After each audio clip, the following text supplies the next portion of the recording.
Assalamualaikum warahmatullahi wabarakatuh. Kami di sini akan mempresentasikan tentang enhancing decision making. Kelompok kami beranggotakan 4 anggota. Saya sendiri Ausia Aulia dengan NIM akhir 443, Mujahidin Ansori dengan NIM akhir 444, Putri Sisila Agustin dengan NIM akhir 455, dan Madatul Aisyah dengan NIM akhir 468. Dalam materi kali ini kita akan membahas 4 poin. Yang pertama yaitu apakah perbedaan dari jenis-jenis pengambilan keputusan. Yang kedua yaitu bagaimana sistem informasi itu mendukung aktivitas-aktivitas dalam pengambilan keputusan. Yang ketiga yaitu bagaimana manajemen bisnis dan manajemen analitis itu dalam pengambilan keputusan. Yang keempat yaitu bagaimana sistem informasi itu mendukung atau membantu seseorang dalam pengambilan keputusan. Pengambilan keputusan dan sistem informasi untuk pengambilan keputusan sendiri itu dalam suatu bisnis itu sangat rendah. Bisa kita lihat dari saat ini kebanyakan karyawan itu melakukan pengambilan keputusan yang rendah. Dia itu jarang untuk diberi kesempatan untuk mengambil keputusan, dan untuk sistem informasi sendiri itu sangat rendah. Biasanya informasi itu diberikan kepada karyawan yang dalam tingkatan rendah. Saya akan melanjutkan pada slide 5 yaitu tipe keputusan. Di sini ada tiga tipe keputusan. Yang pertama yaitu keputusan tidak terstruktur. Adalah keputusan yang mengambil sebuah keputusan harus memberikan pertimbangan, evaluasi, dan wawasan untuk memecahkan sebuah permasalahan. Yang kedua yaitu keputusan terstruktur, sifatnya berulang dan rutin, serta melibatkan prosedur yang jelas dalam menanganinya. Yang ketiga yaitu keputusan semi struktur. Nah, yang dimana keputusan semi struktur ini hanya sebagian masalahnya mempunyai jawaban yang jelas, tersedia dengan prosedur yang disetujui bersama. Selanjutnya pada slide 6 saya akan menjelaskan mengenai manajer dan pengambilan keputusan dalam dunia nyata.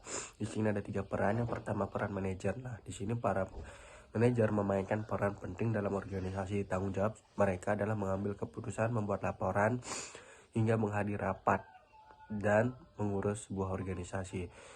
Peran antar pribadi. Yang kedua yaitu peran antar pribadi. Dalam peran antar pribadi ini bertindak sebagai figur utama dalam organisasi ketika mereka mewakili perusahaan kepada dunia luar, melakukan tugas-tugas simbolik seperti memberikan penghargaan karyawan. Yang ketiga yaitu peran informasi.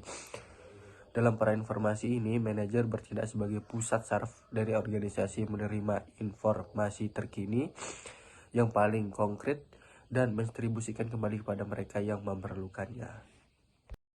Di sini saya akan melanjutkan presentasi dari teman saya. Nah, untuk peran pengambilan keputusan.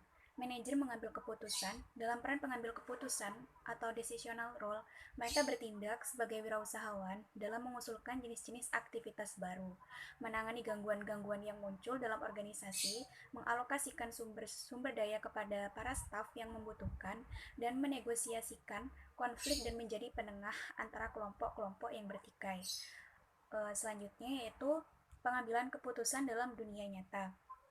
Kini kita dapat melihat sistem informasi tidak dapat membantu semua peran manajerial. Dan dalam peran manajerial, di mana sistem informasi dapat membantu mengambil keputusan, investasi dalam teknologi informasi tidak selalu menghasilkan hasil yang positif.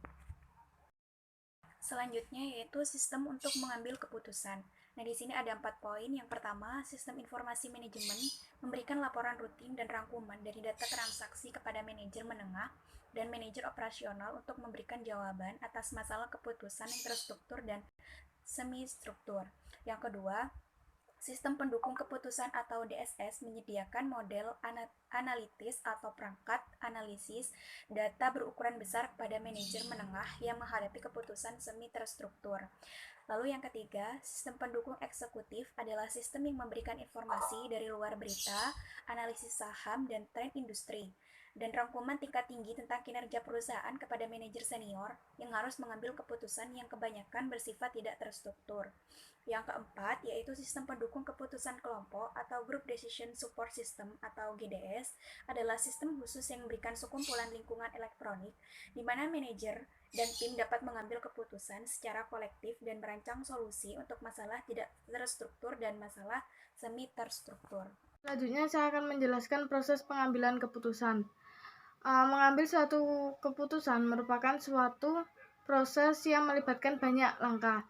Simon menggambarkan ada 4 langkah dalam mengambil keputusan, yaitu yang pertama ada kecerdasan, yang kedua ada rancangan, yang ketiga ada pilihan, dan yang keempat ada implementasi.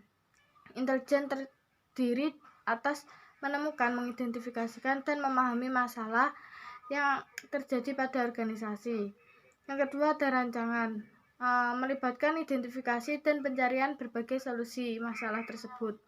Yang ketiga ada pilihan, adalah tentang memilih alternatif solusi yang ada.